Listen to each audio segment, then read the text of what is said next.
एक बार महात्मा बुद्ध किसी गांव में गए। वहां एक स्त्री ने उनसे पूछा, आप तो किसी राजकुमार की तरह दिखते हैं, फिर आपने युवा अवस्था में गेरुआ वस्त्र क्यों धारण किया? बुद्ध ने उत्तर दिया कि मैंने अपने 3 प्रश्नों के उत्तर ढूंढने के लिए संन्यास लिया है।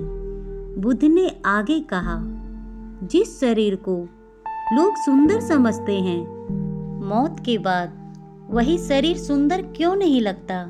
उसे घर में ना रखकर जला क्यों दिया जाता है? जिस शरीर को सुंदर मानते हो, जरा उसकी चमड़ी तो उतार कर देखो, तब हकीकत दिखेगी कि भीतर क्या है। भीतर तो बस रक्त, रोग, मल और कचरा भरा है। फिर यह शरीर सुंदर कैसे हुआ? शरीर में कोई सुंदरता नहीं। सुंदर होते हैं उसके कर्म, उसके विचार, उसकी वाणी और उसका व्यवहार और उनका संस्कार और उनका चरित्र। जिसके जीवन में यह सब कुछ है, वही मनुष्य इस दुनिया का सबसे सुंदर इंसान है।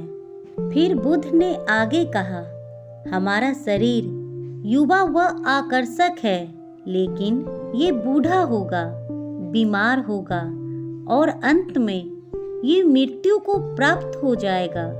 मुझे वृद्ध अवस्था, बीमारी और मृत्यु के कारण का ज्ञान प्राप्त करना है। बुद्ध की बात सुनकर स्त्री बहुत प्रभावित हुई और उसने उन्हें भोजन के लिए आमंत्रित किया। जैसे ही ये बात गांव के लोगों को मालूम हुआ तो सभी ने बुद्ध से कहा कि आप उस स्त्री के घर ना जाएं, क्योंकि वह स्त्री चरित्रहीन है। फिर बुद्ध ने इस बात का पता लगाने के लिए गांव के सरपंच से पूछा, तो सरपंच ने भी लोगों की बात में अपनी सहमति जताई।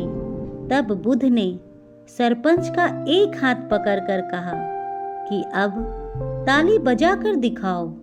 इस पर सरपंच ने कहा कि ये तो असंभव है, एक हाथ से तो ताली बज ही नहीं सकता।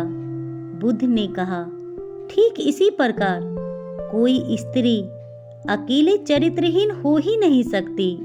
यदि इस गांव के पुरुष चरित्रहीन नहीं होते तो वह स्त्री भी चरित्रहीन नहीं होती।